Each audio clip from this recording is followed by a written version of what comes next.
Muy buen día amigos de Ingeniería en Directo, bienvenidos a un podcast más. El día de hoy estoy de manteles largos porque estoy con un maestro, un ingeniero civil que me dio clases en mi época de estudiante, que no tiene mucho tiempo. Yo me gradué en el 2013, ya sacarán cuentas cuántos años tengo. Estoy con el ingeniero Javier Amaya.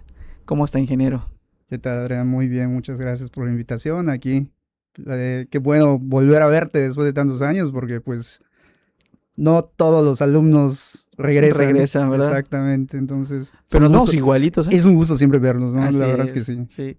Y pues ya en otra etapa, ¿no? Pues en esa época pues yo era un estudiante, ahorita pues ya somos colegas ya prácticamente. Sí, claro, claro. Nunca pierdo el respeto hacia mis maestros. Ya ve que yo le digo de usted y le hablo de usted. No, como prefieras, no tengo ningún problema con eso. Estoy muy contento, de verdad estoy muy contento y no sé si se note mi alegría que estén aquí mis maestros que me dieron clases en algún momento. Pero pues ya, empecemos con usted. Usted es ingeniero civil, actualmente es docente en la Facultad de Ingeniería, ¿no? Sí, claro, ya llevo un rato allá, pues si tú tienes un tiempo ya desde que saliste, yo tengo un tiempo más todavía allá dando clases, ¿no? Entonces sí, ya llevamos un rato ahí en la Facultad de Ingeniería. Pues es mi actividad principal, digamos, sí, la docencia en la Facultad de Ingeniería, pero pues estoy especializado también en mecánica de suelos, en estudios de exploraciones de suelos, etcétera, ¿no? Y justo a eso vamos a ir ahorita. Mucho cuando empezamos a hablar, este podcast vienen muchos ingenieros y arquitectos. Ujú. Cuando empezamos a hablar de ingeniería civil, muchos imaginan ya las estructuras, las columnas, las vigas, los puentes, los arquitectos, pues las casas, todo eso. Como que pasa desapercibido la parte de la cimentación, la parte de su especialidad usted, Sí, claro, ¿no? o sea, es fácil, pues tiene más popularidad lo que se ve, digamos, ¿no? Exactamente. Pues tú ves las vigas, ves las columnas, ves todo el edificio, pero pues lo que no se ve, pues nadie muchas veces no le dan importancia, ¿no? Y lo que no se ve es pues, todo eso, dónde va a estar apoyado, qué va a sostener todo eso, ¿no? Y ahí es lo interesante para mí al menos, ¿no? Es muy interesante este capítulo porque vamos a hablar de, tal vez lo hayan escuchado, la palabra mecánica de suelos o la palabra geotecnia, Sí, claro. que es una especialidad, ¿es un área aparte o es una especialidad de ingeniería civil? Es una especialidad de la ingeniería civil. Sí, para ser geotecnista, pues lo más indicado es que seas ingeniero civil, ¿no? Es como ser un estructurista, por ejemplo. Ok, Solamente que es geotecnista, ¿no? Los que se geotecnista. dedican al estudio de los suelos, de las rocas, de dónde va a estar apoyada la obra, la estructura en general. Y es, diría yo, creo que es el más importante de toda la estructura, ¿no? ¿En qué, usted como geotecnista, qué prioridad le da a su área?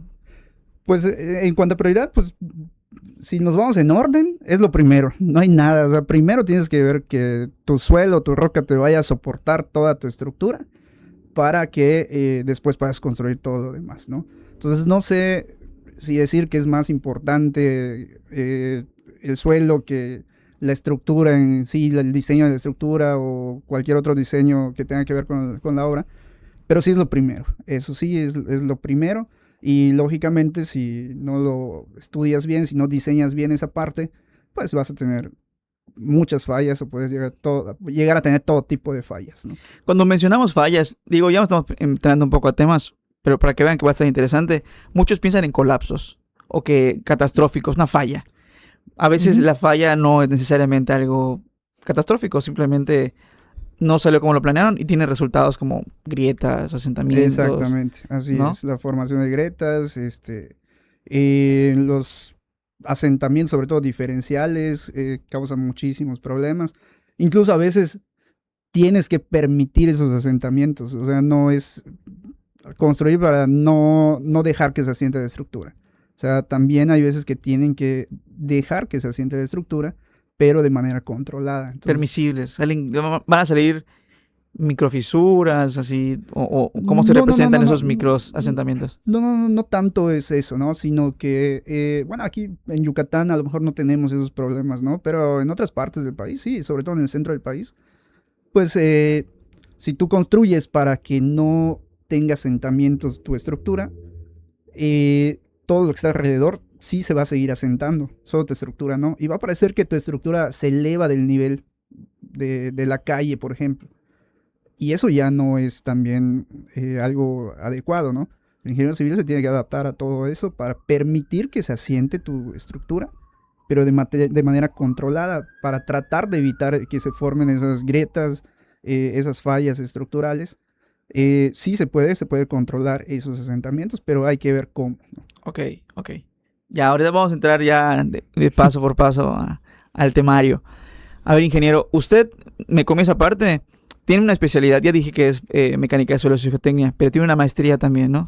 Sí, en sí la maestría es en ciencias, enfocado a mecánica de suelos.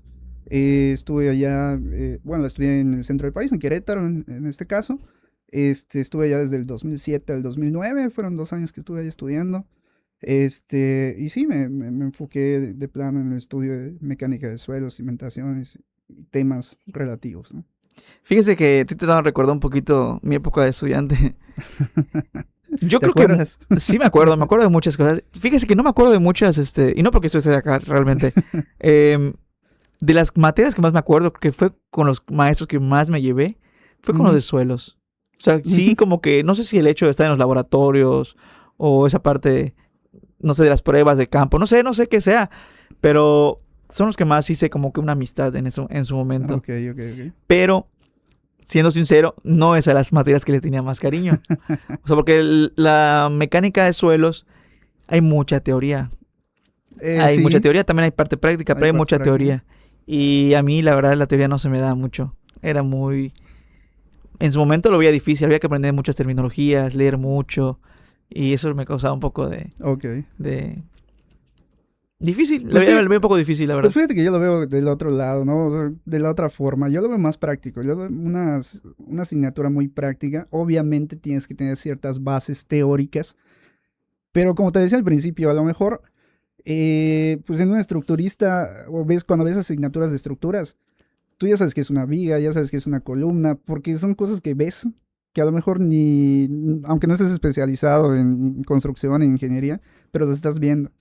Pero en el área de geotecnia, que es un suelo, que es un asentamiento, que es una deformación, cosas que no ves, que están en el suelo, cuáles son las fases del suelo, etcétera, etcétera, ¿no?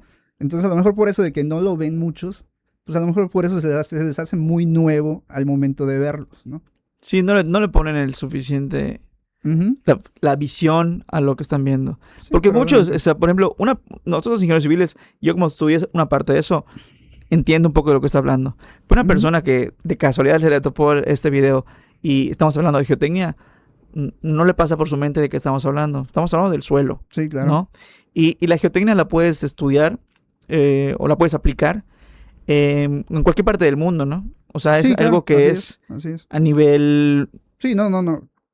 Lo que construyas en cualquier parte del mundo tiene que tiene que estar apoyado en algún lado. ¿En qué va a estar apoyado? O en suelo o en roca, no hay más.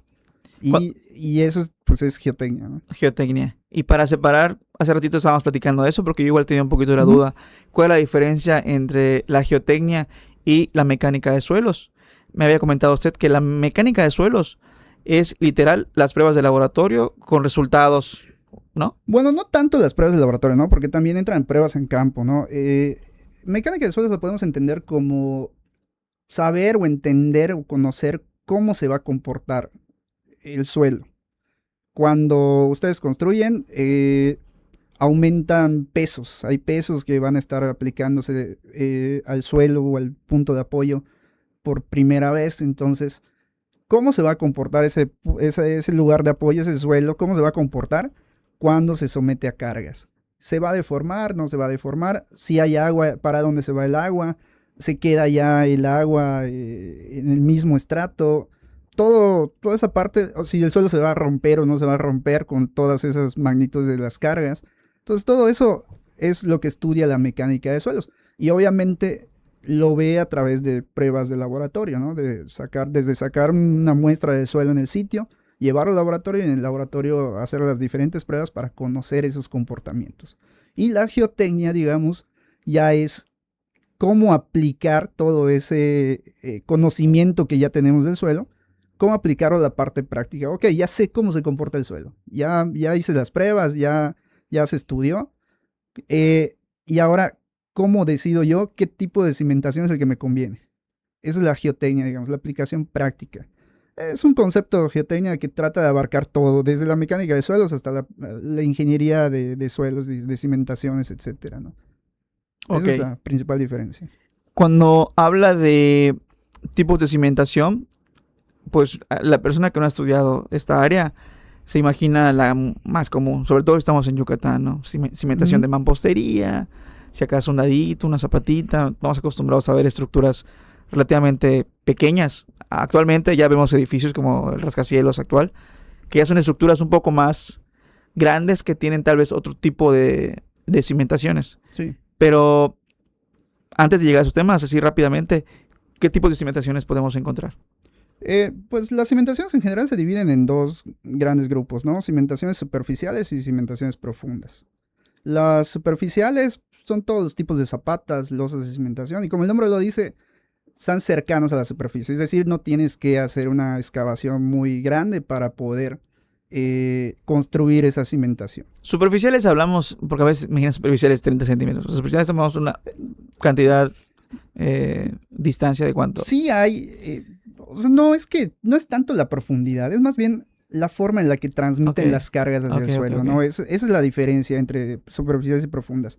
Sí hay en algunos artículos, libros que te dicen hasta cierta profundidad se considera como superficial, ya después como profunda. Pero en realidad la diferencia es la forma en la que transmiten las cargas, ¿no? Las superficiales utilizan el área total de la cimentación, donde vas a la sentada, y ahí transmiten la carga. Y las profundas utilizan un área de contacto, como las superficiales, pero son áreas menores.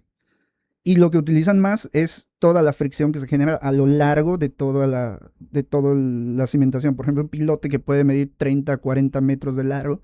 Entonces, todo ese largo está rodeado de suelo y genera una capacidad de carga debido a la fricción que genera todo el suelo que está alrededor.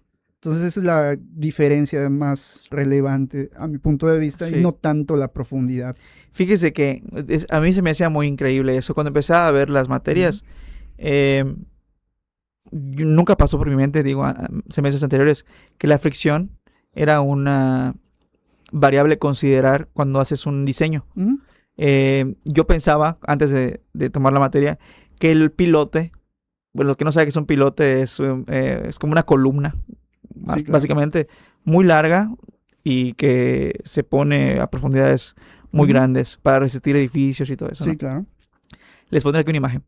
Pero yo pensaba que el pilote lo hacían tan profundo porque a esa profundidad estaba el suelo resistente. Y es una combinación de ambos, Exacto, ¿no? es uno de los propósitos, que llegue hasta un suelo resistente, pero no siempre va a llegar hasta un suelo resistente. A veces ya el mismo suelo débil, digamos, que está cercano a la superficie, te genera una fricción suficiente para poder resistir las cargas que van a transmitir la estructura. Imagínense que este es un pilote, esa es una columna, ¿no? Y hacemos un orificio en el suelo y inyectamos esto en... Ojalá no se vea feo esto en la cámara. Inyectamos esto en el suelo y el suelo empieza a generar una fuerza en ese sentido y el peso de la estructura en ese sentido. Al momento cuando se genere un... si estoy mal, que me estoy tratando de recordar lo que vi en la escuela hace mucho tiempo, ¿eh? Te estoy evaluando, si quieres, ¿eh? Y si no lo saben, usted fue mi sinodal, ¿se acuerda? Sí, Sí, claro, usted fue mi sí. sinodal. Cuando yo presenté mi examen de grado para graduarme, estaba usted. ¿Quién más estaba? No recuerdo quién más estaba. Puede ser la ingeniera Maricela. Creo que sí estaba, ya no recuerdo quién estaba, pero sí, de usted sí me acuerdo que estaba ahí. Al grado que genere como un punto de equilibrio, ¿no? O cuando sea mayor la fuerza de fricción.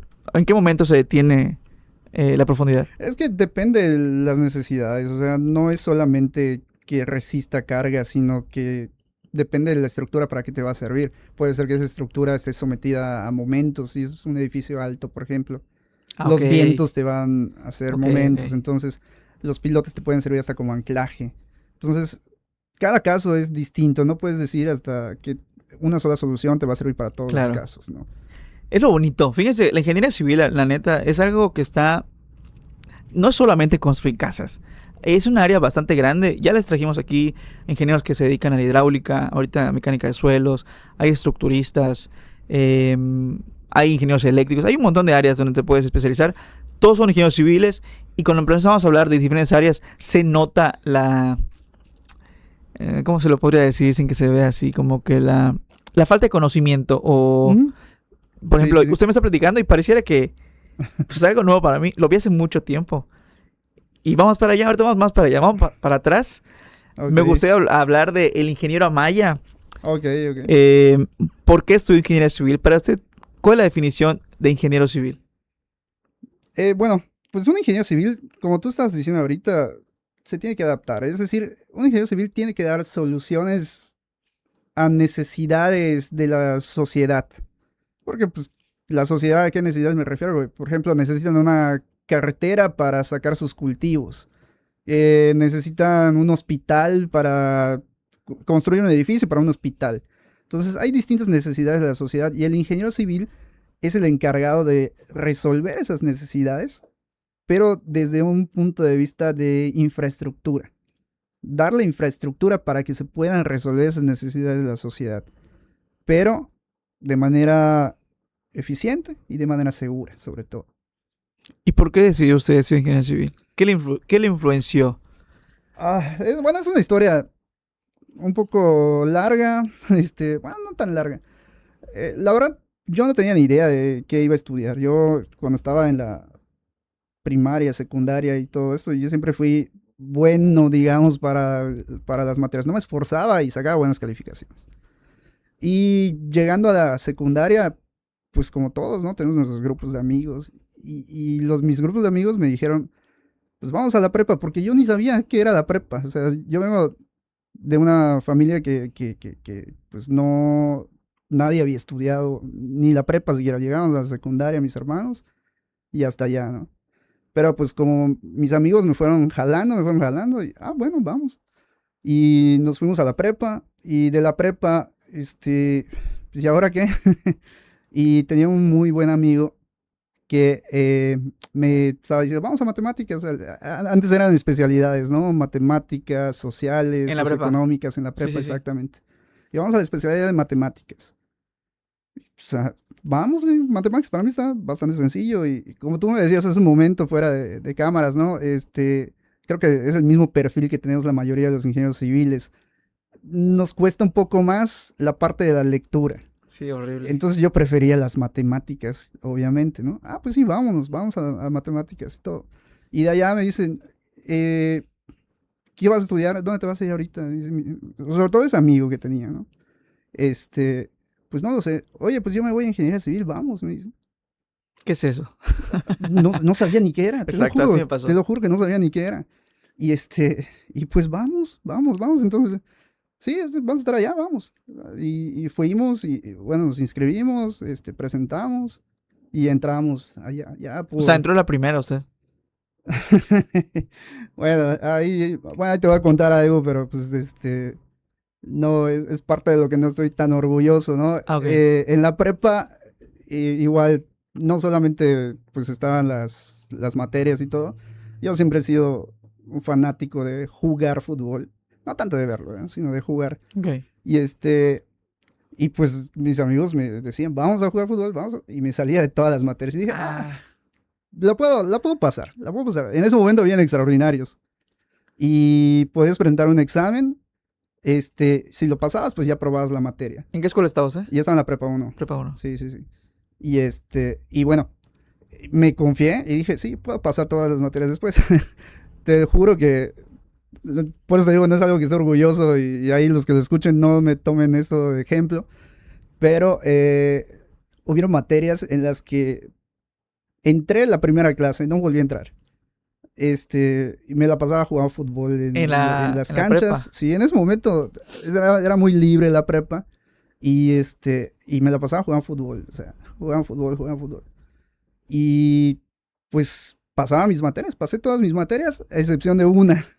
no me alcanzaron las fechas y ahí sí fue error mío que no me di cuenta. Y una materia por cálculo integral, recuerdo.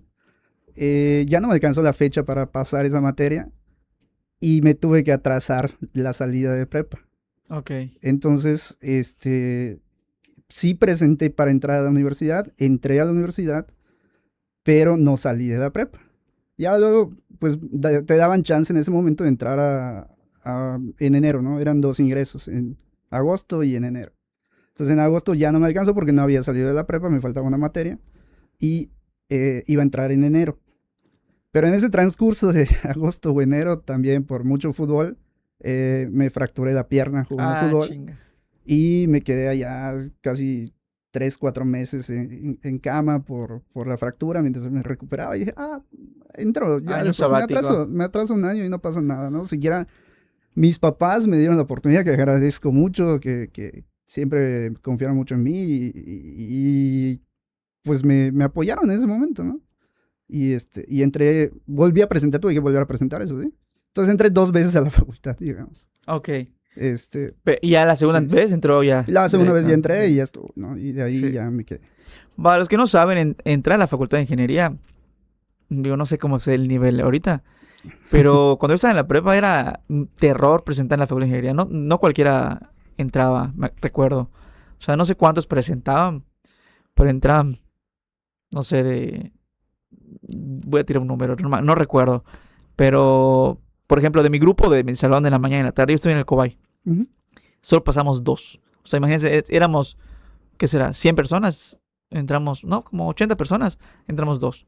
Ok. Calculo algo así. No sé cuántas personas presentan. ¿Tienes eso, No bro? tengo el dato exacto, pero alrededor de, ¿qué será? El 70-80% más o menos. ¿Sí entran todos esos? Más o menos como el 80% Pues ya, sí entran entra bastantes. a ingeniería. Sí, ahorita ya ampliaron igual la Matrícula. Ok. Exacto. Sí. Y bueno, tratando de aportar un poquito más a lo que dice de la familia, sí es algo muy importante porque o sea, sí está difícil la época de estudiante. Sobre todo cuando, Sí, claro. bueno, hablo por mí, cuando no tienes los recursos económicos para todo. Empiezas a decir, si me voy en camión o me voy en taxi, ya no almuerzo, o si almuerzo, ya no esto. Entonces la familia pinta un papel muy importante, que te esté apoyando, porque si no te apoya, déjese del dinero. Sí es muy importante la cuestión Sí, económica, sí, no, pero si hay una definitivamente. persona que dice, no, ¿para qué estás estudiando? No estudies, o esto, o sea, estar cargando una mochila que no es Sí, tuya. claro, estás perdiendo el tiempo. Exacto. Ponte a trabajar mejor y genera ingresos. O sea, sí, sí, sí, hay de Es- todo. Bueno, cada quien tiene su propio caso, ¿no? Y como te digo, hay de todo, pero pues el que quiere puede. ¿Qué quiere, pues? Eso es de ley, ¿no? O sea, si tú quieres estudiar, si le pones todas las ganas, lo vas a hacer. Puede ser que te atrases, puede ser que tengas más complicaciones que otros, pero si tú quieres, vas a poder. Vas a A poder. veces se como que empiezan a estudiar y por problemas familiares o económicos, lo que sea, que no tiene mucho, como que el resultado o tus calificaciones a veces no son lo que tú eres. O sea, te puede ir mal Sí. por otras cuestiones. Estás deprimido, no dormiste bien, no has comido, o sea, no sé, X cosas. Y te fue mal el examen y repruebas materias, debes materias. Eso no quiere decir que seas un mal estudiante o que vayas a ser un mal ingeniero. Así es. O sea, muchos se salen de la carrera en quinto, sexto, séptimo semestre porque están reprobando. Para mí, eso ya están terminando. O sea, puta, termina la carrera. Intenta trabajar de eso y ya te das cuenta si eres bueno o no. Exacto. Pero a veces no el mejor estudiante es el que saca 10. Sí, claro, por eso te digo, el que quiere, pues, o sea, si es lo que quieres, lo vas a hacer. Si de plano te sales en el quinto, sexto semestre, es porque no querías. Es porque no estabas convencido de que eso es lo que querías hacer pues, en tu vida profesional, ¿no? Chinga, usted sí apoya que salgan en sí, quinto, sexto, séptimo. Pues no es que Les el falta bien apoyo, poquito. ¿no? O sea, sí les falta poco, o sea, no es que el apoyo, ¿no? Y como tú dices, sí, lo mejor termina. Si ya no te quieres dedicar a eso, pues ya tienes un título al título. menos que te puede servir de algo, no lo sé de qué, pero pues, para algo te va a servir, Sí, aunque no te vayas a dedicar a eso, ¿no? ok. Pero sí, termínalo, eso es lo más indicado. Pero pues cada quien tiene sus ideas, cada quien sabe qué decisiones toma, ¿no? Una vez que terminó, entró a la facultad de ingeniería, Ujú. ¿cómo le fue en la facultad? ¿Fue un buen estudiante? ¿Le fue bien? Sí, me fue bien. O sea, terminé en mis 5 años, no me adelanté, no me atrasé. Digamos que era estudiante promedio, no Ajá. era de los que sacaban las mejores calificaciones, pero tampoco era de los que sacaban peores, ¿no? Y pues yo siempre sí, te digo, Relax. me lo he llevado relajado toda mi vida prácticamente, ¿no? Y y en la facultad fue así, ¿no? O sea, igual mi mismo gusto por jugar fútbol, pues me enfocaba mucho también en participar en torneos y cosas por el estilo de la facultad, ¿no? Al final eso pues también influyó a que conociera mucha gente de la facultad, sobre todo los que jugaban fútbol. Usted entró un tiempo fue consejero, ¿o sí? Fui consejero alumno, de hecho, porque jugaba fútbol y me conocían muchos de allá, un grupo de amigos me dijo, oye, pues a ti te conocen más, vamos a tratar de hacer esto. Bueno, ok. Nunca tuve la visión de querer ser político, digamos, ¿no? Pero pues se fue dando y así se dio. No sé si en todas las escuelas, pero por la UADY tiene esas grupos de jóvenes que son consejo estudiantil y sociedad de alumnos. Sí, sí. Que su función, no, realmente, su función es... ¿Cuál es su función? O sea, realmente. Bueno, depende. Las dos tienen como que un poquito distinto, ¿no? Visiones diferentes. Exacto. Sociedad de alumnos, pues es, sí, ver que los alumnos estén bien, tratar de apoyarlos para que tengan una buena, pues un buen paso por la facultad. eh, a lo mejor conseguir becas, que si un paradero de camión está muy lejos, tratar de tramitarlo. Gestiones de cosas. Gestiones de apoyos de necesidades de los alumnos, ¿no? El consejero alumno de Wadi, no hay un consejo estudiantil en sí, ¿no? La figura que hay es un consejero alumno. El Ok. consejero alumno es el encargado de llevar la voz de los alumnos al consejo universitario. El consejo universitario de la UADY es, digamos, el organismo que decide todo, ¿no? Desde el presupuesto, asignación de presupuestos, desde quién va a ser un director, quién va a ser el rector. Todo eso se somete muchas veces a votación y votan los consejeros alumnos de cada facultad, los consejeros maestros de cada facultad, los directores y alguno que otro Ok, de ok. puesto elevado, Entonces ¿no? participan en ese tipo de actividades. Exacto, el consejero alumno participa en esas actividades. Digamos que tiene voz y voto en cuanto a las decisiones de la universidad. El cambio de sociedad de alumnos no tiene voto, tiene voz, sí, puede dar sus opiniones y todo, pero no tiene un voto que influya en las decisiones Ok. finales. ¿Recuerda algo que en su gestión, son 2 años que tiene o un año? Son 2 años. ¿Recuerda algo que sea, no sé, Pues hubo varias asignaciones de directores, hubo un cambio de rectoría en ese momento también, me tocó, cambios de planes de estudios y cosas por el estilo, ¿no? Sí, sí, sí. y le abrió más el panorama estar en ese tipo de foros o ese tipo de lugares? Sí, claro, te da una visión distinta a lo que haces, ¿no? Yo, como te digo, no tengo incluso ahorita una visión política, ¿no? No me dediqué a la política. Muchos de los que llegan a ser líderes estudiantiles, pues ahorita están en puestos políticos, en el gobierno, etcétera, ¿no? Yo nunca me dediqué a eso, o sea, nunca fue mi intención. O sea, mi intención, fuimos un grupo de amigos que queríamos hacer bien las cosas, porque según nosotros no lo estaban haciendo bien los grupos que estaban. Y creo que lo hicimos bastante bien. Ya después de mí hubieron otros consejeros alumnos que salían con esa misma idea y todos fueron, como le llamaban, líneas o eran los candidatos que salían de nuestro grupo. Entonces así estuvieron durante varias generaciones, ¿no? Y creo que es la línea que más ha durado en la facultad. Pero porque tenían esa visión parecida a lo que inicialmente nosotros tuvimos, ¿no? Sí, enfocarnos a las necesidades de los alumnos y no tanto a buscar algún puesto político, ¿no? Ya después cada quien tiene sus decisiones y algunos sí están ahorita en política, eh, que es bueno también, es bueno meterse a cuestiones políticas para influir en las decisiones, al final de cuentas, tanto claro. de estructuras, de infraestructura, digamos, como de pues, necesidades educativas también que tenemos en la UADY, por ejemplo, ¿no? Entonces, ¿usted en qué semestre estaba cuando fue consejero? Estaba en séptimo, si mal no De séptimo a recuerdo. noveno estaba saliendo, ¿no? Estaba en séptimo, sí. Sí, Ok. sí, sí. Entonces, terminó su gestión, terminó la carrera. Ujú. ¿Y qué hizo después? ¿Entró a alguna empresa? No, terminé la carrera antes de terminar de ser consejero de alumnos. Me quedaba un semestre. Exacto. Ajá. Y terminando, me quise quedar a ver toda esa parte. Pues ya lo empecé, no lo voy a dejar terminado así nada más, irme y ya estuvo, dije. Entonces me quedé. eh, Aproveché para estar investigando dónde podía estudiar, porque ya tenía la idea de ir a estudiar una maestría. Estuve trabajando en el departamento de obras de la UADY. eh, Alguna que otra obra igual particular por allá, pero eh, pues me enfoqué ya a ir a la maestría. Yo ya quería irme a estudiar una maestría, entonces terminando mi gestión, ya me fui a estudiar la maestría directamente. Sí, Y sí. terminó la maestría son 2 años en Querétaro. Son 2 años en Querétaro estuve. ¿Cómo es la maestría ahí?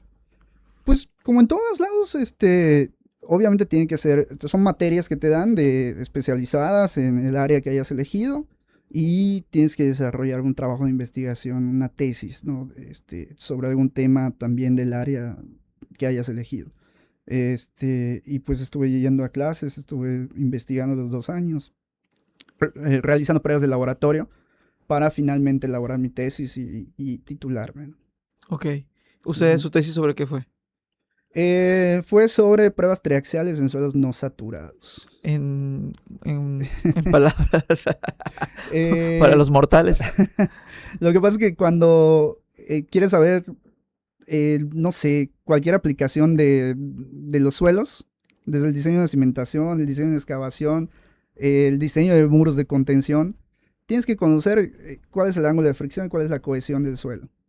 Y una de las pruebas que sirven para hallar esos dos parámetros es la prueba triaxial, que aquí no es muy utilizada, no se conoce. De hecho, creo que, si no estoy mal, la universidad tiene el único equipo para hacer pruebas triaxiales, Ok.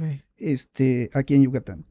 Em, entonces yo me dedicaba a hacer todas esas pruebas a suelos no saturados. O sea, en Querétaro se utiliza mucho lo que son los suelos no saturados porque el nivel freático no está tan cercano a la superficie y entonces tienen comportamientos distintos a si el suelo está completamente saturado o si está seco. Entonces, el trabajo ya se enfocó a los suelos que estaban en Querétaro y a las necesidades que ahí habían de conocer un poquito más el comportamiento de ese tipo de suelos, ¿no? Ok. Terminó su maestría, regresó a Mérida Sí, y se dedicó a no, particular. inmediatamente me dediqué a la docencia. Ok, ok. Eh, Te digo, yo he ido por donde me ha estado llevando la vida, y me dediqué a la docencia. Allá me dieron la oportunidad en la universidad, porque pues no hay muchos especialistas en esta área de geotecnia aquí en Yucatán, ¿no?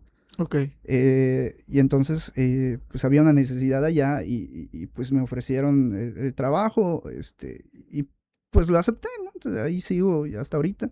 Hasta ahorita. Y exacto, y hasta ahorita ahí seguimos. Que es el terror de los alumnos. Sí. Eso dicen algunos, ¿no? Cada quien habla de cómo le va en la feria, ¿no? Dicen por allá. ¿Qué pasó por su mente cuando le ofrecieron el trabajo? Porque, bueno, hablo mucho por mí y creo que todos piensan Sí, igual. claro. Eh, yo estaba estudiando, pero nunca pasó por mi mente. Igual nunca me lo ofrecieron, pero nunca pasó por mi mente de dar clases.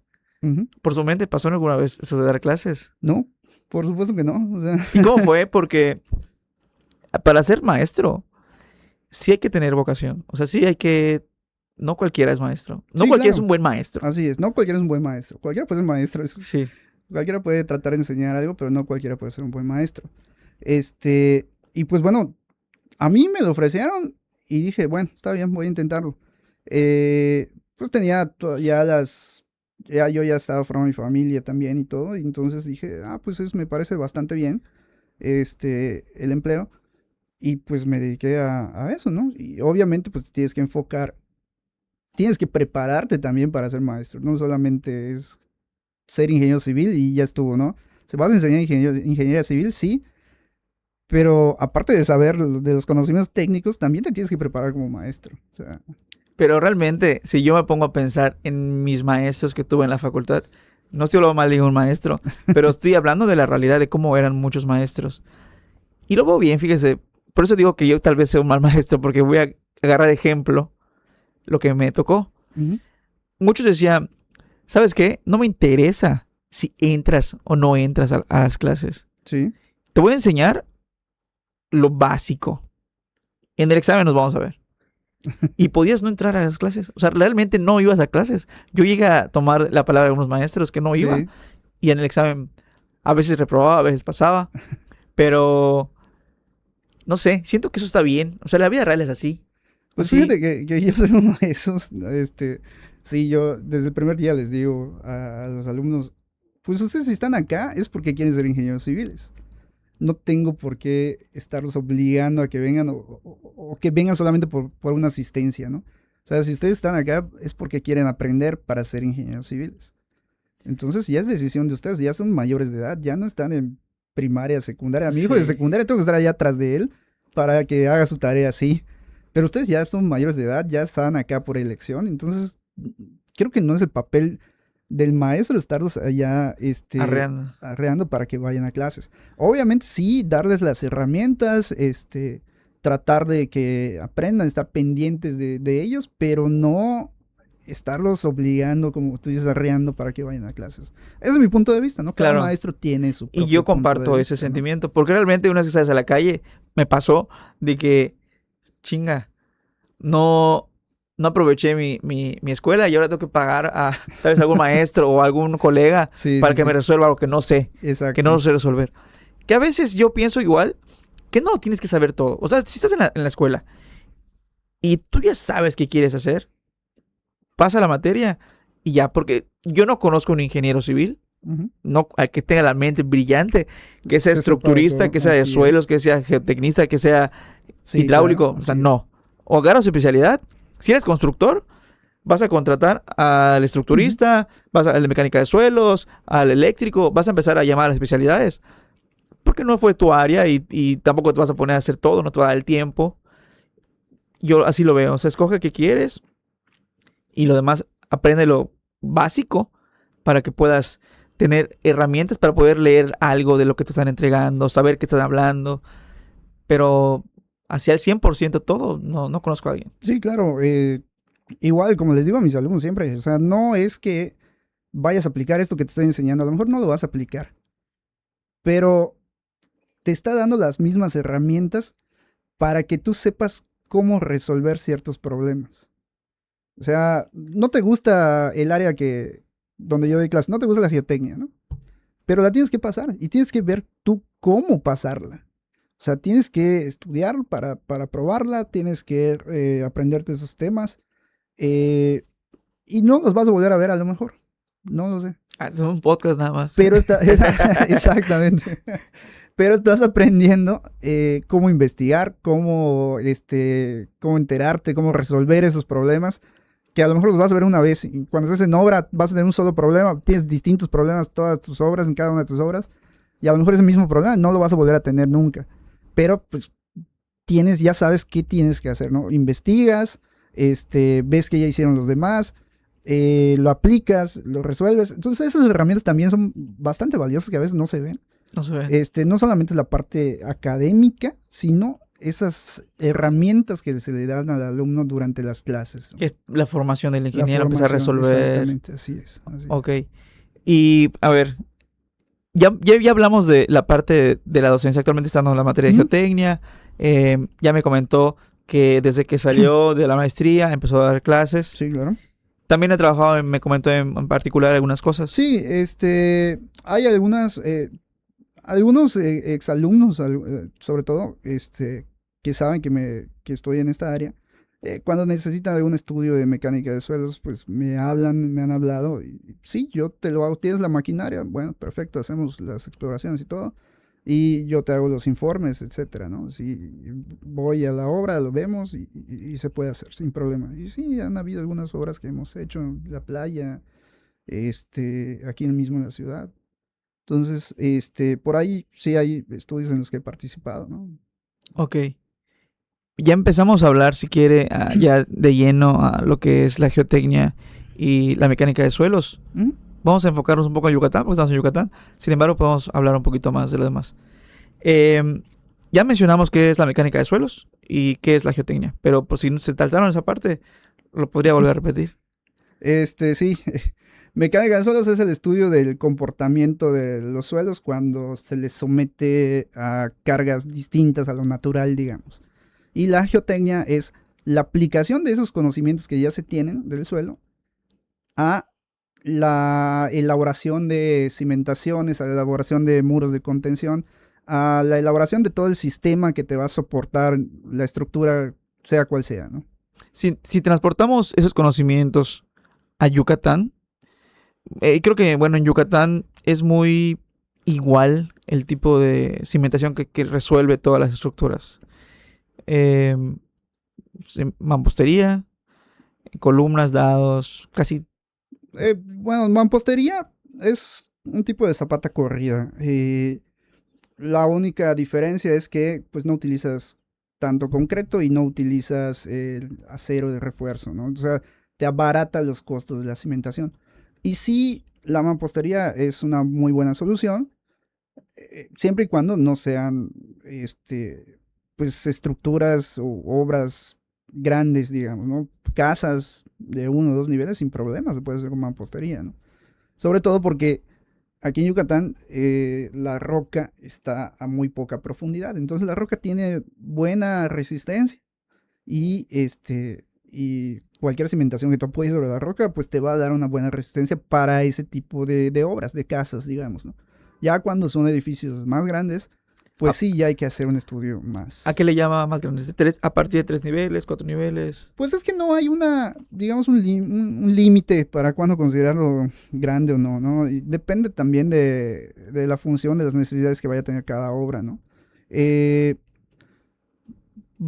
Pues va a depender también del riesgo, qué tanto puedes tú perder de manera económica y la decisión de hacer un estudio ya más avanzado de mecánica de suelos o no. O sea, pues a lo mejor de 3 niveles, pues es una casa, no es tanto, ¿no? Pero si es un edificio, un hospital de 3 niveles o algo por el estilo, entonces pues ya es una obra más grande que ya abarca mayores necesidades, mayores riesgos, digamos, ¿no? Usted, bueno, seamos sinceros, ¿realmente cuántas obras hacen mecánica de suelos en Yucatán? No estoy seguro, muy pocas, la verdad es que muy pocas. Deberían hacerlo porque por más que la roca esté cerca y por más que la roca tenga buena resistencia, también es una roca caliza, es una roca que tiene fisuras, que tiene discontinuidades y trae problemas, puede acarrear problemas todo esto. Entonces hay que hacer, o sea, lo más recomendable es hacer estudios de mecánica de suelos. En los años recientes yo creo que ya le dan un poco más de importancia. Sin embargo, aún estamos como que los constructores lo hacen para cumplir con el reglamento, no para asegurar su inversión, digamos. Es que muchas veces hacen el estudio y les arroja mampostería o les arroja lo que ya se imaginaban que iba a dar. Sí. Entonces, Ajá. suponen, dicen, esto va a tener eso. Vamos a hacer el estudio. Les da, era eso. Y el siguiente, sabes que ya. No, pero muchos, ¿sabes? Uno de los errores principales que veo acá es que, como te digo, lo hacen para cumplir con lo que le están pidiendo, con la norma, digamos. No por la seguridad del No edificio. por la seguridad. Ya están convencidos de que va a ser una cimentación de mampostería. Nada más para cumplir, entonces mandan a hacer estudio de mecánica de suelos. Es al revés. Entonces al revés, ¿no? Un estudio de mecánica de suelos te debe servir para que tú decidas cuál es el tipo de cimentación que vas a utilizar, ¿no? Y ya desde el punto de vista profesional, la mampostería que se utiliza cotidianamente, ¿sí es una buena solución o hay alternativas mejores? Te digo, sí es una buena solución. Te abarata los costos, definitivamente. Pero pues Depende de las necesidades, depende del tipo de obra que vayan a construir, es lo más recomendable siempre. Tú cuando haces un estudio de mecánica de suelos y arrojas soluciones en cuanto al tipo de cimentación, puedes arrojar 2, 3 tipos de cimentaciones que te van a servir.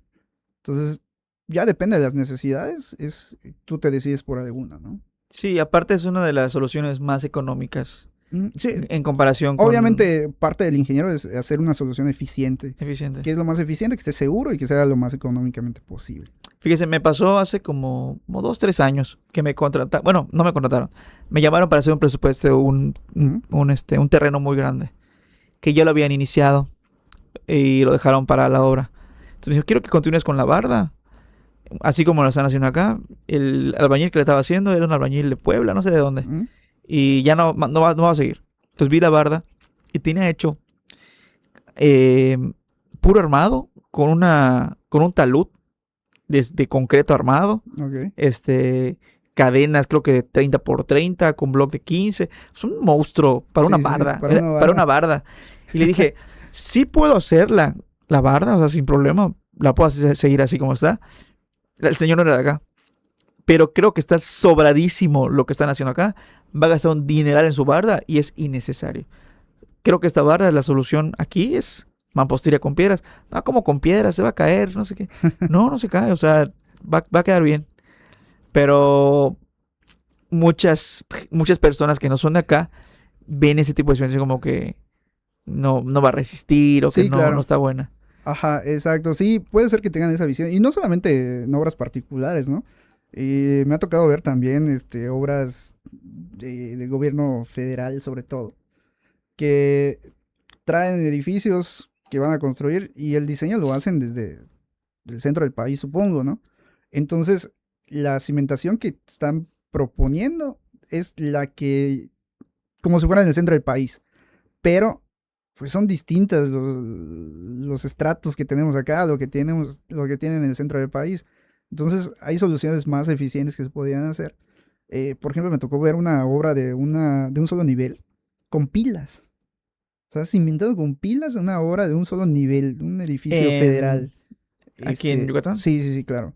Y obviamente está sobradísima la cimentación de eso, pero pues ya el diseño ya lo trajeron desde el centro del país, lo concursaron así, entonces, pues, sí. El ingeniero que hace, el constructor, pues sí, tú me estás diciendo que así lo voy a hacer, te cobro lo que deba hacer y listo, ¿no? Pero pues no están dando una solución eficiente, ¿no? Y es parte de las metas de la geotecnia, proponer una solución eficiente, segura, pero también que sea costeable, o sea, que se pueda hacer la obra. Así es. ¿Tiene algún otro ejemplo de tipo de cimentaciones en otros estados? Porque aquí es muy difícil, les digo, si me ven muchos estudiantes de aquí, que ellos dimensionen el tipo de cimentaciones que se utilizan en otros lados por el tipo de suelo. ¿Qué tipo de suelos existen, aparte de la roca caliza? No, la roca caliza, para empezar... No es un suelo, es una roca. No es un suelo, es una roca, así es. Y son distintos los comportamientos que tiene un suelo que una roca. Aquí generalmente diseñamos o se diseñan las cimentaciones teniendo en cuenta que va a estar apoyado en roca. Pero en el centro del país el estrato de roca está muy profundo. Como está muy profundo, pues ¿dónde se van a apoyar? Es económicamente inviable llegar a la cimentación hasta el estrato de roca. Entonces se tiene que cimentar sobre suelo. Y ya ahí cambia ya el comportamiento y hay de todo tipo de suelos, ¿no? Por ejemplo, te pongo de ejemplo, alguna vez Terzaghi, no sé si te acuerdas de Terzaghi, que es como mencionado, el padre de la mecánica de suelos mundial. Alguna vez Terzaghi fue a la Ciudad de México y él mencionó que era el paraíso para él. Porque la Ciudad de México tiene todos los problemas que pudieran existir en cuanto al uso de suelos en la ingeniería civil. Y entonces por eso para él era el paraíso, porque allá podía estudiar todo lo que quisiera de los suelos, ¿no? Entonces hay muchos problemas. Hay suelos que son colapsables, que apenas están en contacto con agua, sufren un cambio de volumen importante que puede llevarlos al colapso. Hay suelos que son expandibles, que con el agua, en lugar de contraerse, se expanden, Sí, inflama. tiran a inflar, tiran a levantar tu obra. Entonces, también eso son distintos tipos de suelos. Tienes que hacer una cimentación adecuada para ese tipo de suelos, ¿no? Y se puede cimentar en todos los suelos. O sea, o hay un suelo que digan, no, aquí no se puede construir. No es que no se pueda construir. Hay soluciones para todo, ¿no? Hay sistemas de mejoramiento de suelos. Si aún así no te alcanza, pues puedes traspasar todo ese suelo débil y llegar a un estrato más duro. O sea, siempre hay soluciones, pero algunas de esas soluciones pues, probablemente no son viables económicamente. Entonces, pues también esa es la relevancia de saber. O sea, como ingeniero tú puedes dar una solución, sí puedes, todo va a tener una solución, pero a veces esa solución no le va a convenir al Pues no cliente es por factible cuestión hacerlo. económica, ¿no? Ok. Así es. Fíjese que no me acordaba de Terzaghi, ¿eh? Sí. Ahorita que mencioné el nombre, ya me vino un déjà vu de todo eso. ¿Por qué dicen que es el papá de la geotecnia? ¿Es la Porque mecánica de suelos o la la geotecnia? mecánica de suelos. Ok. Porque pues fue el primero en elaborar algún documento científico donde se estudiara o donde implementara distintos tipos de estudios al suelo. Antes era todo empírico, a prueba y error, ¿no? Pero Terzaghi ya sentó las bases teóricas, dio ecuaciones para poder llegar a predecir ese comportamiento, los distintos comportamientos del suelo, ¿no? Eso, ¿hay algún dato exacto de la fecha? O sea, ¿cuándo fue? Sí, me van a No matar los recuerdo. alumnos porque no me acuerdo. Estudió Y es maestro. una de las preguntas que les hago, pero fue por ahí de 1920 y tanto, si no me equivoco. Ok. Con la publicación de su primer libro.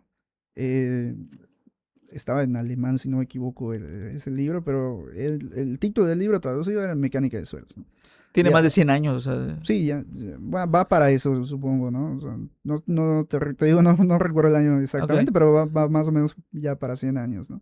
Ok. Y allá introdujo qué es un esfuerzo efectivo, qué es un esfuerzo total, qué es la capacidad de carga, etcétera. Todos esos conceptos que Terzaghi fue el que primeramente los estuvo nombrando y a partir de eso, pues ya hubieron muchos investigadores que ya se dedicaron a estudiar ya el Los suelo. conceptos que menciona, que arrojan los estudios, son los resultados de capacidad de carga, resistencia, lo que está Ujú, mencionando ahorita, ¿no? sí. Eso, todos los suelos tienen esos comportamientos, ¿no? Esos resultados. Sí, claro. Todos para tú dar un diseño finalmente de una cimentación, por ejemplo. Sí tienes que conocer cuál es el esfuerzo que se está presentando hasta el nivel que vas a hacer la cimentación, qué tipo de suelo es, eh, cómo está catalogado ese suelo, cuál es el nombre de ese suelo, cuál es la permeabilidad de ese suelo, qué ángulo de fricción tiene, qué cohesión tiene, etcétera. Todos esos conceptos los tienes que saber ¿Cree que podamos, para hacerlo. ahorita que lleguemos allá, Ujú, decirlo con palabras un poco no tan técnicas para que la gente entienda ujú. ángulo de fricción, permeabilidad, todo eso? Ahorita que lleguemos por allá. Sí, sí, ¿Sí? sí, sin problema. Ok. Para tener esos resultados necesitan sacar muestras o Sí, claro, muestreos. así es. ¿Cómo se hacen esas exploraciones? O sea, burdamente la gente yo creo que se lo imaginará que va y recolecta un poquito de tierra, pero ya a niveles Eh, de ingeniería, ¿cómo son? pues igual depende, toda ingeniería tiene distintas formas de hacer las cosas, ¿no? Hay distintas soluciones para todo. El hacer un muestreo pues va a depender del sitio donde se va a hacer. La accesibilidad que se tenga también para, pues, tú puedes decir voy a llevar una maquinaria enorme para hacer un tipo de muestreo, pero pues, No, no no va a entra. pasar, ¿dónde va a entrar? Exacto, o sea, depende mucho de las necesidades, cuál es el tipo de exploración que se debe hacer, ¿no? Entonces lo primero es definir eso, tener la información necesaria del sitio, del tipo de obra que se va a hacer, del tipo de muestras que se debe recolectar también, para definir un programa de exploración, ¿no? Para saber qué equipo es el que vas a utilizar. Hay equipos que te recolectan muestra, hay equipos que no te recolectan muestra, simplemente te sirven para saber la estratigrafía por debajo, qué es lo que hay por debajo, pero no te sirve para sacar una muestra y llevarla al laboratorio, ¿no? Todas las muestras son físicas. Digo, actualmente no sé si hay algún equipo que sea más de sensores o... Hay equipos que son indirectos, les llaman, por ejemplo, la resistividad eléctrica, donde puedes saber qué es lo que hay debajo. Puedes saber el tipo de suelo, dónde hay un cambio de estratigrafía, porque cambian las intensidades con las que se perciben esos impulsos eléctricos que se generan y se ponen distintos sensores para leerlo. Entonces cambia la intensidad dependiendo de el tipo de suelo que tengan por debajo, ¿no? Entonces tú puedes saber qué es lo que hay por debajo sin saberlo, pero no te recuperan muestras. Entonces no puedes saber exactamente cuál es su resistencia, no puedes saber cuál va a ser sus deformaciones, etcétera, ¿no? Lo mejor es muestras físicas, ¿no? Sí. Bueno, depende de las necesidades, ¿no? O sea, otra vez, o sea, si es una obra muy grande, pues sí vas a tener que hacer pruebas donde recolectes muestras porque finalmente necesitas saber cómo se va a comportar ese suelo. ¿Y las muestras son superficiales o tienen que ser...? Depende también hasta dónde lo vayas o qué vayas a hacer, para qué lo quieres. Supongamos en una casa a nivel 2, 3 niveles, y cuando hagamos una muestreo en un hotel de 10 niveles. Los muestreos son distintos. Son distintos. Sí, claro. Para una casa, por ejemplo, te bastaría a lo mejor con un solo muestreo, porque no es mucha el área de implanta de la construcción, ¿no? ¿Cuántos muestreos? Va a depender de del área de implanta. Un hotel, pues va a ser un área mucho más grande, obviamente vas a necesitar más muestreos. Va a depender también de la variabilidad que vayas encontrando en cada uno de esos muestreos. Si hiciste un muestreo y a los, no sé, 10 metros hiciste otro muestreo y ves que hay muy diferente, entonces a lo mejor te conviene hacer uno a los 5 entre los dos, o a la mitad, exactamente. Entonces depende de todo eso, ¿no? Entonces, pero para una casa, por ejemplo, con un solo muestreo, a lo mejor el medio, te va a dar una idea de lo que tienes allá. Obviamente es impredecible el suelo, no tiene palabra de honor, digamos. Entonces, probablemente aunque tú hagas, no sé, 20 muestreos, en alguna parte vas a tener alguna pequeña falla. Es probable porque el suelo es un material muy distinto a lo que se utiliza, a todos los demás materiales que se utilizan en la construcción, ¿no? El suelo es muy variable, tiene comportamientos distintos. Entonces, por más que tú quieras predecirlo, sí te da una idea, pero no es exacto. Puede ser preciso, pero no es completamente exacto. Y bueno, si sacamos la muestra de una casa, es un muestreo. ¿Qué profundidad? ¿Cómo es el muestreo que obtenemos de esa casa? La profundidad depende también de... ¿Pero es un cilindro o hacen un hueco y sacan? ¿Cómo es? O sea, bueno, es que hay distintos tipos de muestreo, ¿no? Sí.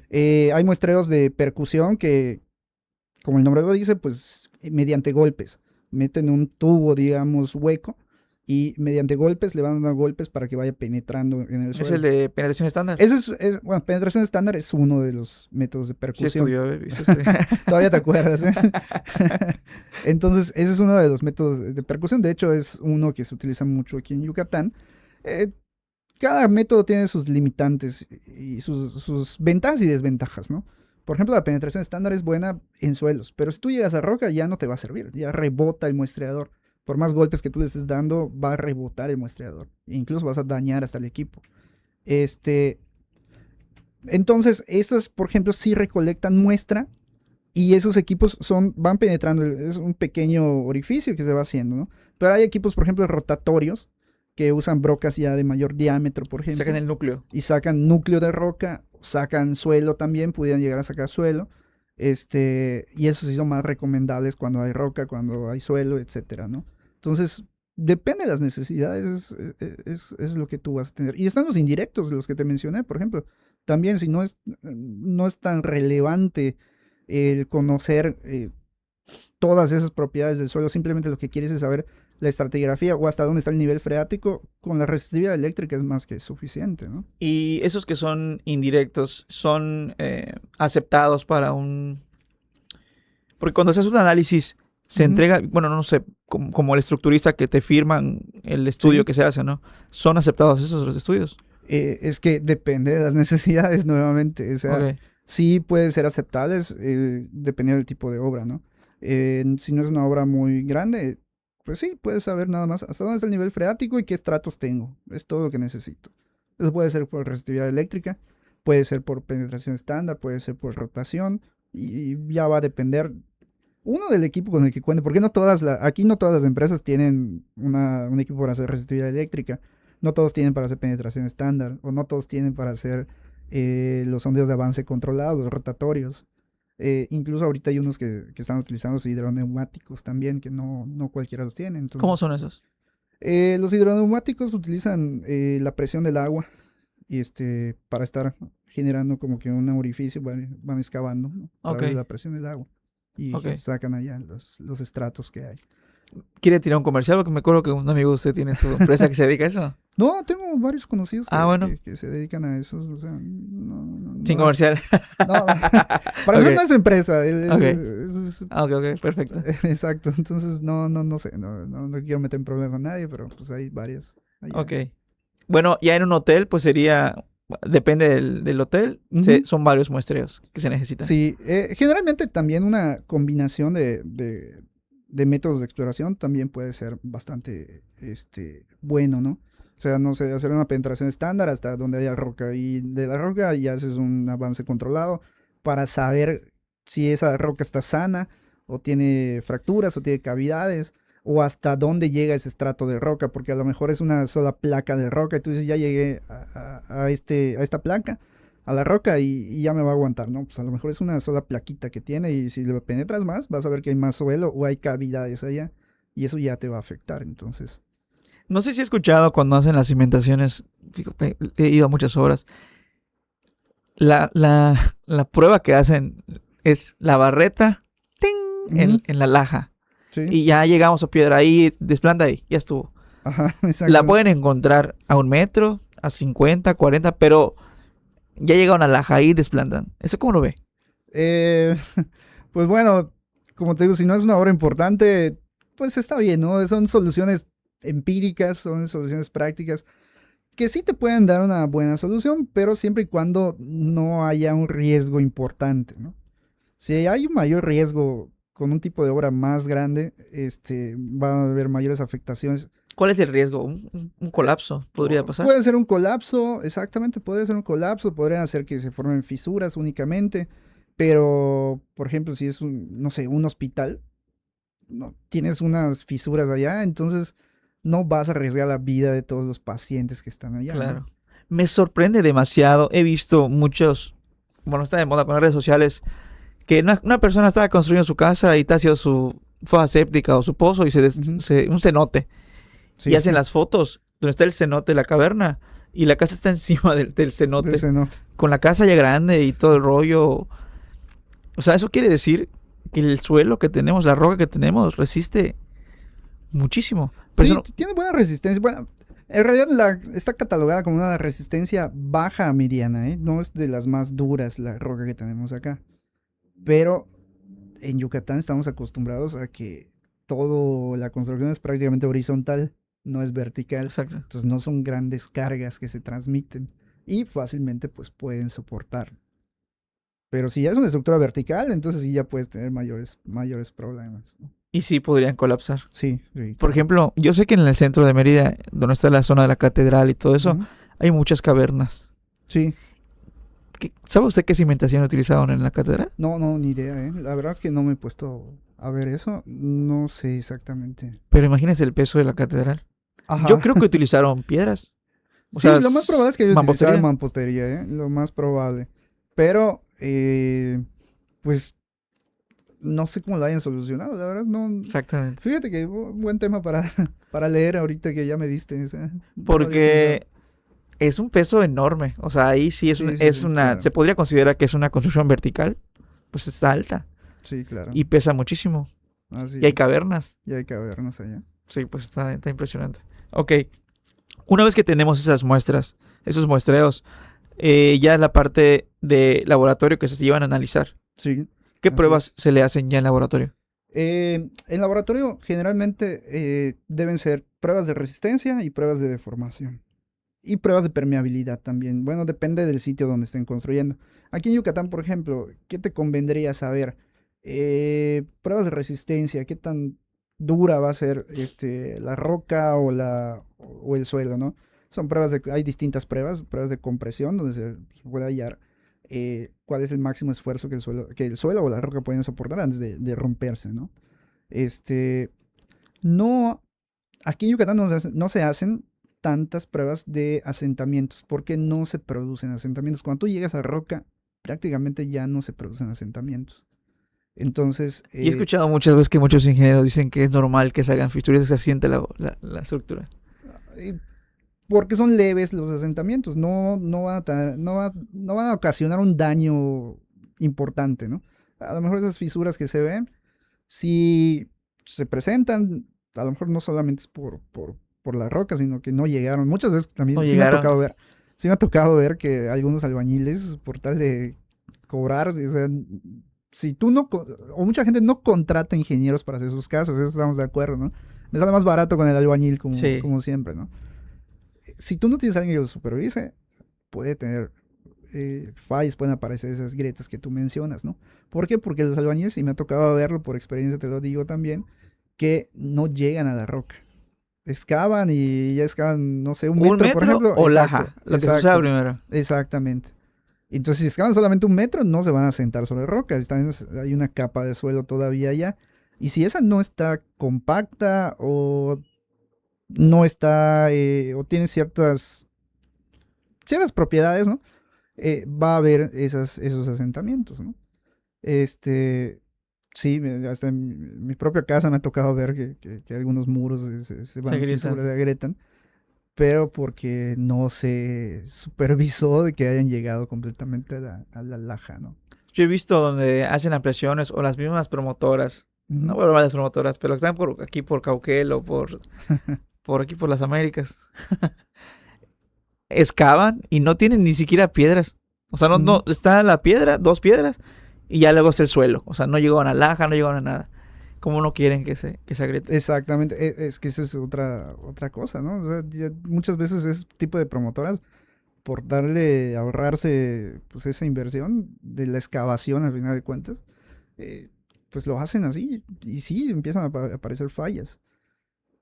Pero no está normado, o sea, no, bueno, al menos aquí en Yucatán, que yo sepa, lo que él me ha tocado leer, al menos que haya cambiado recientemente, no hay una norma que te diga, que te obligue a hacer un estudio de mecánica de suelos. No, porque aquí no sucede No hay, nada. no hay. Y bueno, depende de cada ciudad tiene sus propios reglamentos y hay ciudades donde sí está muy, muy estricto, todo lo que te piden de estudios de suelos, la profundidad mínima de tus muestreos, el número mínimo de tus muestreos.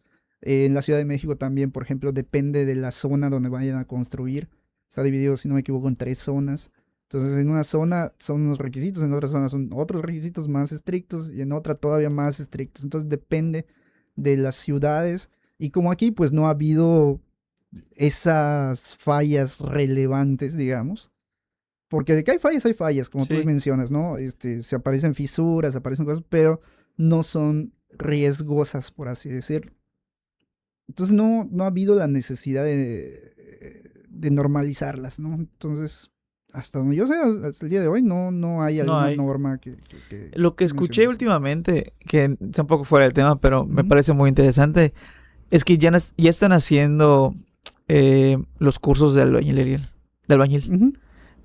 Porque yo no sé ninguna escuela donde vayas, quiero ser albañil y salgas como albañil. Sí, no es por experiencia, Es por experiencia. pura experiencia. Ya ahorita ya van a ver esas, alarife se llama, el oficio. Sí, creo que sí, Creo que es es alarife. algún término del centro del país ese. Pero creo que son, salen como técnicos Ok, ok. en alarife. Entonces, al ingeniero constructor se le obliga a estar regulado y todo eso, ¿no? A los Sí. albañiles deberían también. Digo, hacia ahí vamos. O sea, todo este proceso es un proceso que va, para ahí vamos. Porque estamos viendo, de ejemplo, Estados Unidos, donde si quieren que trabajen en las casas, tienen Ujú. que tener documentos de que son capaces, tienen certificados, todo eso lo veo muy bien. Sí, no, definitivamente estaría muy bien. Pero también es cuestión cultural. Entonces, es un tema muy amplio que a veces puede ser hasta polémico, ¿no? Porque pues no se tiene la cultura de prepararse, ¿no? El albañil va y aprende en la misma obra. Este, pero no tiene esa costumbre de investigar, de saber, de leer. Y ahorita hay muchísimas herramientas que te pueden servir, ¿no? La misma IA ahorita Sí. te sirve para muchísimo, entonces, pero no tienen esa costumbre, esa cultura. Sí, es lo más probable es que, o lo más recomendable sería cambiar esa parte, ¿no? Para que estén mejor preparados.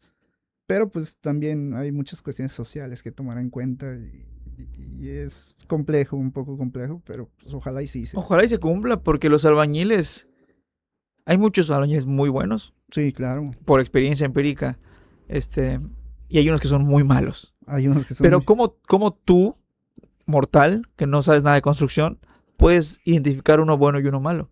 No hay manera. No hay forma. Te No hay hicieron un forma. trabajo y lo ves que no se cae, ¿no? Ah, pues está bien. Pues es que esa es parte pues de la labor del ingeniero, ¿no?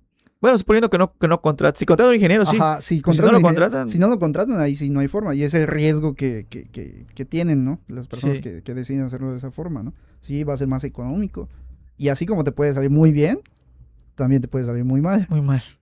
Y a veces ese muy bien, por tratar de ahorrarte el costo de un ingeniero, te puede salir muy bien, pero muy Muy costoso. costoso. Ok, entonces se hacen los muestreos y se llevan al laboratorio. Sí, claro, En el laboratorio ya se hacen otras pruebas. así es. ¿Qué tipo de pruebas hacen? Te digo, pruebas de resistencia, pruebas de deformación. En suelos está la prueba de consolidación, que esa nos sirve para predecir los asentamientos. No es muy utilizada acá, como te digo, en Yucatán, porque pues no hay tantos asentamientos. Una vez que te apoyes en roca, pues no se van a presentar, ¿no? De hecho, hasta el mismo reglamento de construcción de acá de la ciudad de Mérida te dice, si estás cimentando y llegas a roca, considera que no se presentan asentamientos. ¿En Tal serio? cual lo dice el reglamento de construcción allá. Ah, ok. Entonces, pero en otros lugares donde están sobre suelos, ahí sí van a haber asentamientos y tienen que hacer obligatoriamente esa prueba de consolidación para predecir todo eso, ¿no? ¿Cuánto se va a asentar? ¿Está dentro de lo permitido, no? Y en cuánto tiempo se va a terminar de asentar todo lo que debes hacer, lo que se debe de formar, ¿no? Está la prueba de corte directo, la prueba triaxial que te sirve para saber el ángulo de fricción, la cohesión del suelo, que esas son propiedades que te van a dar la capacidad de carga, que es un término muy utilizado que cuando vas a hacer una cimentación, pues cuál va a ser la capacidad de carga de esa cimentación, ¿no?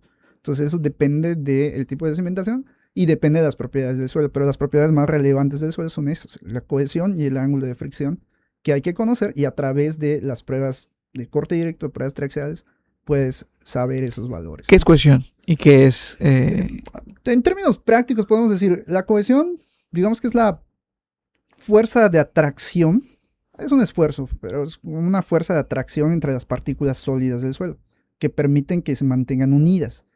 Por ejemplo, una roca tiene cohesiones grandes, porque no se pueden disgregar fácilmente. Ok. El suelo tiene cohesión, pero pues sí se disgrega, se puede romper fácilmente con tus manos, ¿no? Sobre todo si le metes un poquito de agua, ves cuando está duro que parece que es una roca, pero le pones un poquito de agua y se disgrega fácilmente, Ok. ¿no? Ese es un suelo.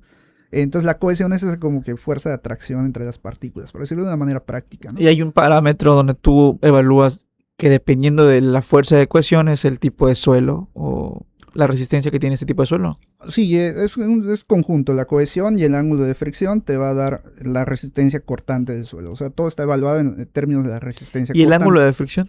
El ángulo de fricción es, digamos, también como que la fuerza que se genera entre el contacto de las partículas al momento de estarse deslizando, pues allá genera una fuerza de resistencia al movimiento. Ok.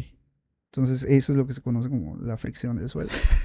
Me sorprende que estoy acordándome de todo lo que vi en la escuela. Todo eso, Sí, yo, sí, sí. todo eso yo estudié, para que lo sepan. Dices que Dices. estudiaste. Es verdad. Fíjese que sí, me acuerdo que... Sí. Lo hice muy bien en ese momento. No, sí. Fuiste un buen estudiante. Bueno, se lo iba a preguntar al principio, pero no se lo pregunté. ¿Cómo me considero usted? Sí, sinceramente, en mi época de estudiante, no he tenido la fortuna de preguntárselo a creo que a ningún maestro, ¿eh? ¿Cómo me veía yo en la universidad? De lo que yo recuerdo, no, pues en cada generación hay alumnos que recuerdas más que otros, ¿no? Y lo que sí puedo decirte que de tu generación eres de los que más recuerdo, ¿no? Pero no tanto por tener excelentes calificaciones, ¿no? Sino porque eres muy participativo en la parte, en la clase, ¿no? Entonces siempre, yo recuerdo que preguntabas, que te involucrabas en los temas, que eso no es muy común, no es muy común en los alumnos. Entonces por eso de ti tengo ese recuerdo, porque sí eras de ese tipo de alumnos. ¿Qué es lo más recomendable para un ingeniero, no? Siempre estar preguntando, siempre estar allá viendo este tema que estoy viendo, ¿para qué me va a servir? O sea, no tener esa visión únicamente de voy a ver este tema y lo voy a aprender para pasar mi materia. No, sino ¿para qué me va a servir? Y eso se lo deben preguntar a los maestros, ¿para qué les va a servir esto? ¿Cómo lo van a aplicar después? Sí. No solamente es para pasar. Hace unos meses me salió, no me acuerdo el video exactamente cómo fue, pero había un señor que estaba haciendo cálculos y decía, ¿para qué me va a servir esto que estás haciendo? Decía, empecé a sacar integrales de la vida real, o sea, Sí. esto con integrales. Uh-huh. Yo siempre, esa pregunta siempre la tuve en la facultad. ¿Para qué me van a servir las derivadas? ¿Para qué me van a servir las integrales? ¿Para qué me va a servir ¿cómo se llama? Cuando era con vectores, Y análisis vectorial. análisis vectorial, todas las cosas decía, ¿para qué me va a servir? O te va a servir si te dedicas a más avanzado. Depende para lo que te dediques, exactamente. Sí. Y en cuestiones de geotecnia y todo eso, sí, porque son demasiados términos. Que Sí, son muchos. tú en la escuela lo ves y crees que lo entiendes. Crees que lo estás entendiendo. Pero luego sales ya en campo Uh-huh. haciendo pruebas y todo y dices, era eso. No tiene nada que ver con lo que me estaba imaginando. Sí, O sea que sí. lo ves. Es que es eso, tienen que tener una visión fuera del aula, ¿no? Es que yo creo que eso es lo que hace falta, y al menos es lo que yo trato de inculcar a mis alumnos, ¿no? Tengan esa visión, que no solamente lo que aquí se les está diciendo, ¿no? O sea, cuando salgan va a haber algo muy diferente a lo que aquí están viendo. Y aquí están adquiriendo esas herramientas para poder resolver esos problemas que vayan a tener fuera. Pero sí tienen que estar teniendo esa visión de ¿para qué me va a servir? No solamente es pasar las materias. Eso siempre se los digo. Sí. Bueno, igual no siempre, tampoco quiero allá decir una mentira, ¿no? Como todo, igual como docente, pues vas evolucionando, ¿no? Te das cuenta qué estás haciendo bien, qué estás haciendo mal con el paso de los años. Yo te puedo asegurar, no soy el mismo profesor que te dio clases a ti a lo que doy ahorita. Claro. Sí hay diferencia, sí lo he visto y hay cosas a las que me enfoco más ahorita. Y cada vez pues vas teniendo una visión de qué es lo que necesita el alumno y vas cambiando tus formas de explicar, de dar las clases, de adaptarte a cada grupo, porque también cada grupo es diferente, ¿no? O sea, depende del grupo, es como va a orientar la clase. Hay una planeación, ¿no? Que se debe hacer, pero pues sí, tú puedes ver que hay grupos a los que les puedes exigir un poco más de lo que está dentro de la planeación, por ejemplo, ¿no? Por ejemplo, algo que hago mucho y que no les gusta mucho a mis alumnos es que cuando hacen trabajo en equipos, yo formo los equipos. Ah, ok. Creo que eso a ti no te tocó. No me acuerdo. No, me parece que no lo hacía. Yo no lo hacía cuando estabas tú allá. Entonces yo se los digo, cuando salgan a trabajar, pues sí, algunos sí van a poder elegir con quién trabajar, pero muchos, o sea, la gran mayoría no lo van a elegir. Claro. Entonces se tienen que adaptar a las distintas personalidades. No siempre tienen que trabajar con las mismas personas, ¿no? Entonces, eso es algo que no les gusta a muchos porque están acostumbrados a trabajar con sus mismos amigos, ¿no? Su misma bolita que forman ahí. Sí. Y cuando se las cambias, empiezan a haber conflictos. Pues es parte de lo que tienen que resolver esos conflictos. Que te cae mal esta persona, pues para esta materia te va a caer bien, le digo. Porque tienen que trabajar juntos para poder aprobar esta asignatura, ¿no? Es que eso de trabajar en equipo sí está difícil. O sea, está difícil si no tienes un buen equipo. Porque te puede tocar un buen equipo y todo sale bien. Exacto. Pero si no, al contrario, te perjudica. Están los que no hacen nada y saben que si no hacen nada, o los que hacen las cosas mal, para que dicen, no, ese cabrón lo hace mal, no se lo den. Conscientemente lo hacen mal, hay quien para que no le den chamba y ya se cuelgan de eso. Así o sea, sí hay de todo. O sea, sí. Al final de cuentas, si no aprovechas el trabajar en equipo aprender a cómo llevar a toda esta parte de pues, un equipo, el perjudicado es el que no hizo nada. Al final sí es importante Sí, claro. que aprendan a trabajar en equipo, porque así van a estar, como usted menciona. Y déjate, no solo perjudicado en cuanto a la tarea o la que hayan hecho, la calificación, ¿no? Sino que tus demás compañeros ya te tacharon de que Sí. tú eres el que no trabaja. Y cuando salgan a la vida profesional, Exactamente. sabes que no te voy a contratar a ti, o sea, no voy a hacer un trabajo en equipo contigo, voy a buscar a alguien que sé que lo va a hacer bien, ¿no? Justo. No había pensado en eso, pero es verdad, ¿eh? O sea, ¿cómo se le puede decir? ¿Cómo eres? No tengo la palabra. La reputación que tú crees Bueno, sí, claro. como estudiante en la facultad, Sí, cuando sales a campo, la arrastras. sí, Es claro, verdad, ¿eh? así es. La arrastras. Así Y es. es la personalidad que tú estás viendo a la persona. Y no solo con tus compañeros, con todos en general, tú has tenido una reputación, o sea, como alumno, como maestro, todas las personas en general tienen cierta reputación, ¿no? Por ejemplo, yo tengo amigos de generación o de otras generaciones, exalumnos, que me preguntan, que me piden que yo les recomiende a algún alumno de los últimos semestres para que vayan a trabajar con ellos, ¿no? Oye, pero no me vais a mandar a uno que no sepa nada, a uno que no tenga iniciativa sobre todo. Fíjate que eso es uno de lo que más me piden, que tenga iniciativa, que sepa él resolver las cosas, que no tengas que estar atrás de él para que lo haga. Y y obviamente tú te pones a ver, pues, qué alumnos son así pues, oye, te interesa y sí lo recomiendas, ¿no? Pero pues es parte de también lo que van haciendo en el aula, van formando su reputación, como tú dices, Sí. ¿no? Fíjese que eso que está diciendo ahorita de la iniciativa es muy importante. Hace poco tuve una plática con una persona sobre ese tema. Que le decía, no estoy juzgando lo que haces porque lo que haces lo haces bien. O sea, si se te dice que hagas algo, lo haces bien. Sí, claro. Pero no haces nada más que lo que te estoy diciendo.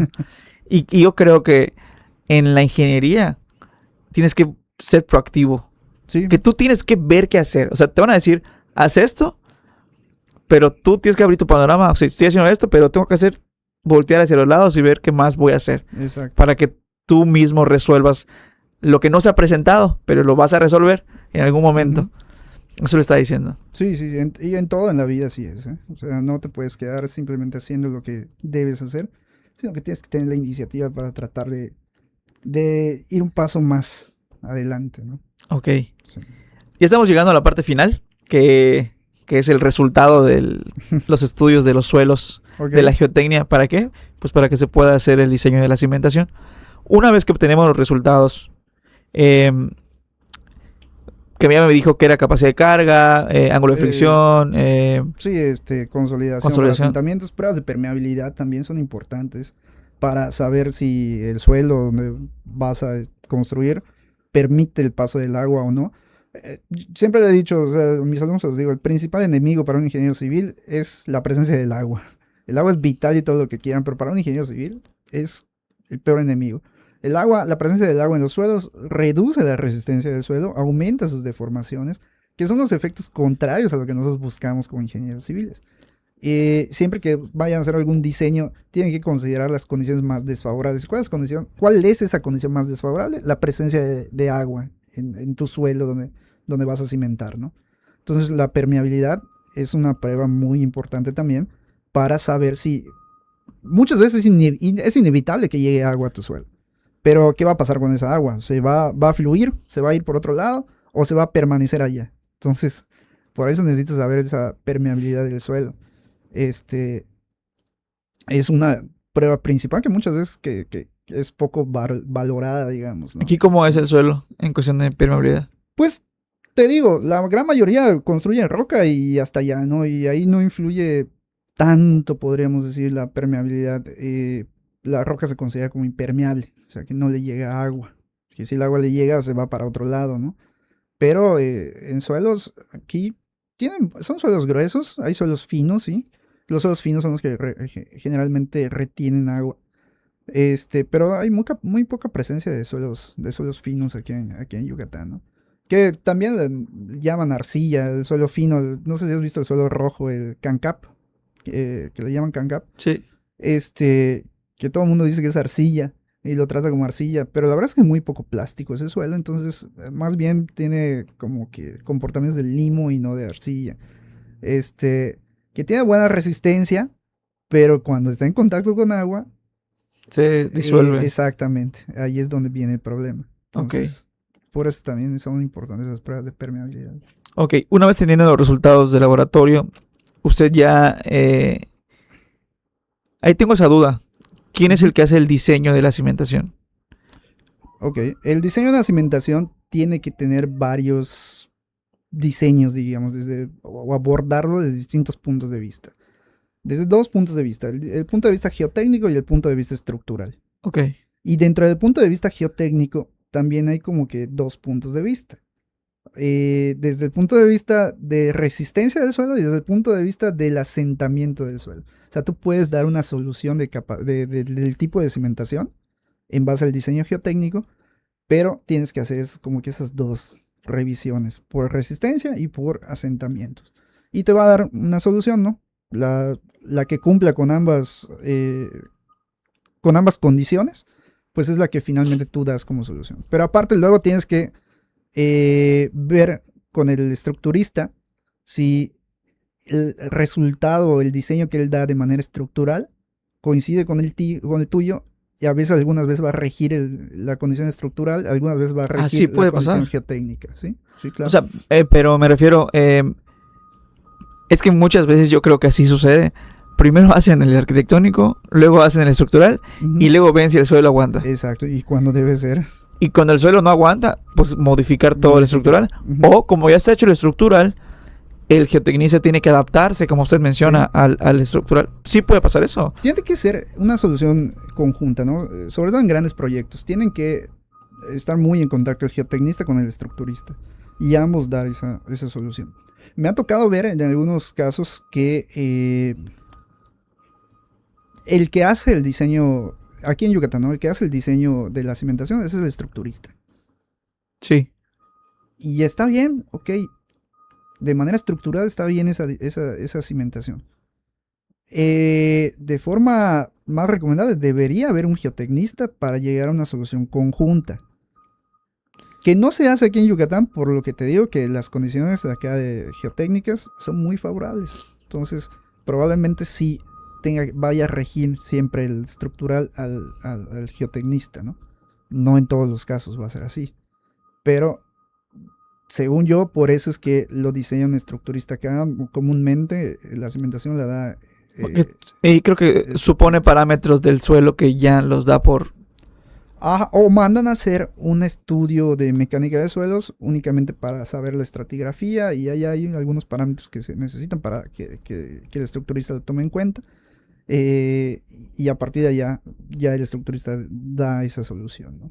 Y el geotecnista puede dar un diseño, o sea, literal el diseño, zapata de tales dimensiones, con tales armados, o solamente da el tipo de cimentación que se va a utilizar y ya el estructurista hace el diseño. Sí, lo recomendable es que el geotecnista lo que te va a dar es el área de la zapata, ¿no? O de la cimentación que vayan a construir.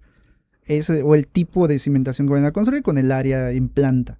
Ya el diseño en 3D, como tú dices, el peralte, el dado, lo que vaya a llevar el armado, eso sí lo debe hacer un estructurista. Ok, ¿no? ya. Así es. Y a partir de ahí, pues ya se desplanta, o sea, la cimentación ya es real y todo el edificio, ¿no? Así es. Ok. Pues yo de verdad creo que en una hora no vamos, digo que creo que me pasé un poquito, no vamos a definir por completo qué es la geotecnia y por lo menos a mí me llevo creo que 2 semestres. Es porque es geotecnia 1 y geotecnia 2, ¿no? Sí, están divididos en dos. En geotecnia 1, ¿qué veíamos? Geotecnia 1, bueno, ahorita se llama mecánica de suelos 1, es más teórica, los términos que se utilizan, las definiciones, qué es un suelo, cómo se originan, qué es una roca, cómo se origina la roca, qué tipos de suelos hay, cómo se clasifican, un poco de permeabilidad. O sea, es lo más básico, digamos, las fases del suelo, las relaciones volumétricas, gravimétricas, un contenido de humedad, por ejemplo, qué es un grado de saturación, qué es una relación de vacíos, etcétera. Todos esos conceptos se ven allá. En Geotecnia 2 o Mecánica de Suelos 2, pues se trata de ver ya temas más prácticos en cuanto al comportamiento. Cómo se va a deformar el suelo, hacer pruebas de consolidación, cuáles son los asentamientos que se pueden calcular, cómo se calculan, las resistencias de un suelo, sacar la cohesión, el ángulo de fricción, y se abarca ya cómo aplicarlo al diseño de muros de contención, excavaciones, a cimentaciones con capacidad de carga, etcétera, ¿no? Entonces, es un poco más teórico en la 1 y es un poco más práctico en la 2. Ok. La verdad, creo que ya para hablar un poco más técnico, si a alguna persona le interesa, porque de verdad yo me gustaría que venga ahorita. Traté de abarcar todos los temas, pero está un poco complicado. Sí, claro. Superficialmente los tomé. Digo, es un tema bastante interesante, abundante. Las pruebas de laboratorio las tocamos muy superficialmente, sí, así es. Pero realmente son muy interesantes, están padres. Invité a la ingeniera Marisela, que está en la parte... Ella está en laboratorios, ¿no? Sí, en vías terrestres. Vías terrestres. De ella, sí, carreteras. Pero recuerdo que me dijo que estaba igual en la parte de los laboratorios haciendo pruebas de geotecnia, ¿no? Sí, también, o sea, es como que el mismo grupo, aunque la especialidad de ella es vías terrestres, así es. Ok. La voy a invitar, ya me dijo que sí, nada más que cuadremos ahí fechas. Y me gustaría también, si nos da permiso aquí el director de la Facultad de Ingeniería, aquí tirado gol, que nos permita entrar a los laboratorios y que podamos observar las pruebas. Porque yo creo que este contenido de las pruebas de laboratorio son de alto valor, que a veces no lo valoramos en su momento cuando eres estudiante. Pero si logramos captar en video una prueba de laboratorio bien explicada, es para toda la historia. Porque las pruebas de laboratorio que se hacen actualmente se han utilizado durante mucho tiempo, ¿verdad? Sí, así es. Y es probable que cambie. Sí, cambian. Hay unas que van cambiando, van surgiendo nuevas pruebas también. Pero las principales, digamos, siguen siendo, al menos en geotecnia, siguen siendo las mismas, ¿no? En cuanto a vías terrestres, ya para el diseño de carreteras y todo, igual hay algunos pequeños cambios que han habido, pero pues igual prácticamente la idea es la misma. Cambian algunos parámetros para cómo tomar en cuenta, no sé, límites, por ejemplo. Claro.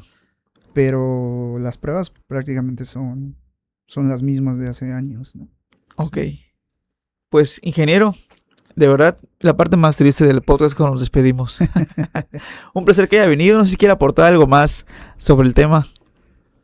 Pues, ¿qué será? Nada más, pues, que le den la importancia, ojalá y le den la importancia al tema de geotecnia, al tema de mecánica de suelos, sobre todo los constructores, no es un gasto, es una inversión para su seguridad sobre todo, ¿no? Para que no pierdan esa inversión que están haciendo en cuanto a la construcción de sus obras, ¿no? Por más que aquí tengamos roca cercana, hay mucha variabilidad en cuanto a la resistencia de la roca, sobre todo por ser una zona kárstica, que se desgasta, digamos, mucho la roca. Entonces, siempre es importante estar seguros, invertirle un poco al tema de mecánica de suelos para tener soluciones eficientes y sobre todo seguras. Seguras. Así es. Pues poco a poco creo que se va normalizando ese tema. Sí, ya veo. La verdad es que he visto bastantes avances estos últimos años en cuanto a eso. Y qué bueno, y ojalá y se siga así, de esa forma. Así es. Ingeniero, pues muchas gracias. No, gracias a ti por la invitación. Sus redes sociales, si quiere dar alguna red social. No estoy mucho allá, de todas formas casi no.